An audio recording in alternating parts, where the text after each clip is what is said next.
My name is Eugene Huff. I travel across America restoring monuments and preserving American history. Eugene Huff served 9 years in the Pennsylvania National Guard. Now he spends his time restoring monuments that honor the war dead, and in the process, healing those who fought. People need to understand that monuments are living history memorials, and they have an opportunity to learn about their communities and themselves. And thus, we need to be stewards for these sites. I've been doing monument preservation for the last 15 years. In a typical year, I do approximately 15 to 20 monuments, depending on the size and the nature of the monument. Across the United States, there are several thousand monuments that are in need of care and restoration. If we lose our monuments, we lose a piece of ourselves. Marty, morning. God bless you. Together with friend and fellow vet Marty Costello, Gene Huff created a nonprofit called Saving Hallowed Ground. Relying on private donations, the organization brings veterans and communities together to save historical markers. Eugene thought of this. He goes, you know, this would be a great thing for wounded warriors, disabled veterans to work on, to reestablish themselves with a sense of being. With bronze, we don't want to scratch it, so we're using basically a simple bristle brush like this, which is very soft. The challenge will be to work with them to see what their capabilities are, to make them feel comfortable, but also to engage the importance and history of the monuments that they're working on. And they have remarkable resources. The vets working alongside Gene and Marty today served in the Vietnam and Iraq wars. My name is Sergeant William Pagan. I got injured, Camp Taji, Iraq, 2009. I was a foot soldier, protecting the convoys and protecting the Iraqi people. We were doing foot patrol out of our forward observation base in Mashada.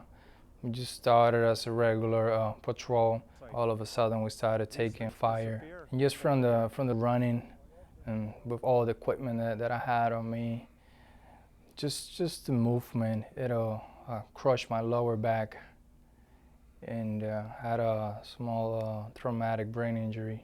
So what we're going to be doing today is learning about the process of cleaning and waxing the bronze plaque. My name is Lieutenant Mohammed Al-Jumaili. I am from Iraq, Fallujah. I was injured in 2006, and I was in service as an interpreter in 2008.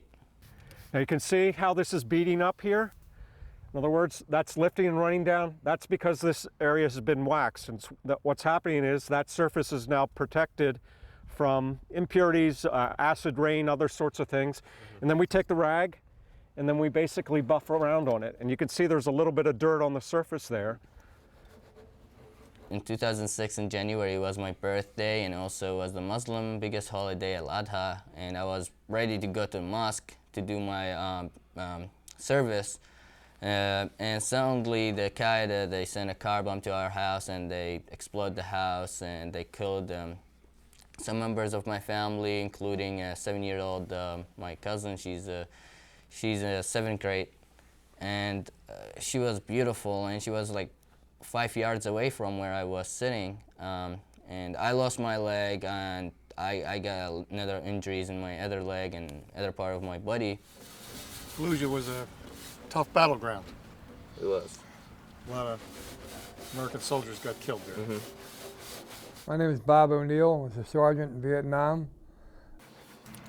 I drove a 10-ton lowboy hauling ammunition up and down the coast. They got my truck twice, but they never got me. Bob and Will, alongside thousands of other vets, battle post-traumatic stress disorder, or PTSD. I don't sleep at night. I walk the house at night. I told the VA I'd just go off like that. I found myself not being able to leave the house, just screaming at night, not knowing why.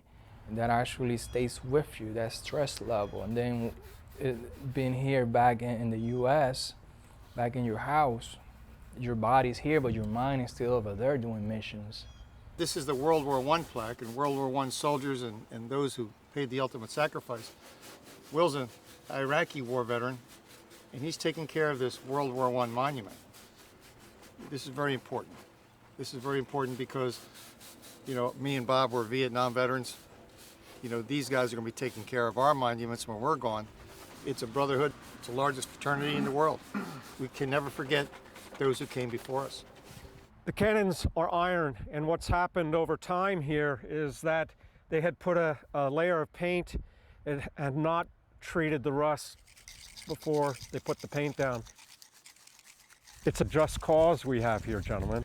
The process of taking on a monument like this, people say, well, it's going to cost lots of money and we have to have meetings. No, it doesn't have to be complicated. But whatever we do, we want to educate other people so we can pass the torch, because we can't do this forever.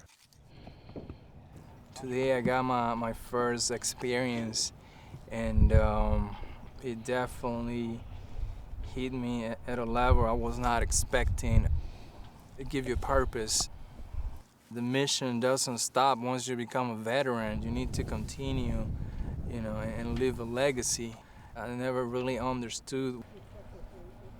One day I would like to see my name in a monument, but I will be more honored if just people keep doing this type of work, regardless if it is my name or not.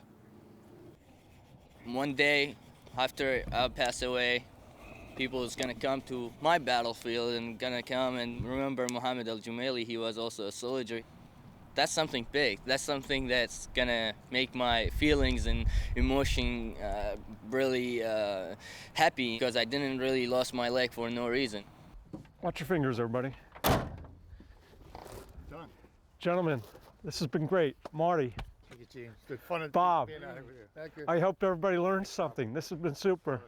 What we want to do is pass the torch to these communities to not only become educated about their monuments, but take stewardship and care for these monuments and markers and spread the opportunity for other people to get involved. There's an interesting parallel between the damages received by these monuments and our veterans. They both can be repaired.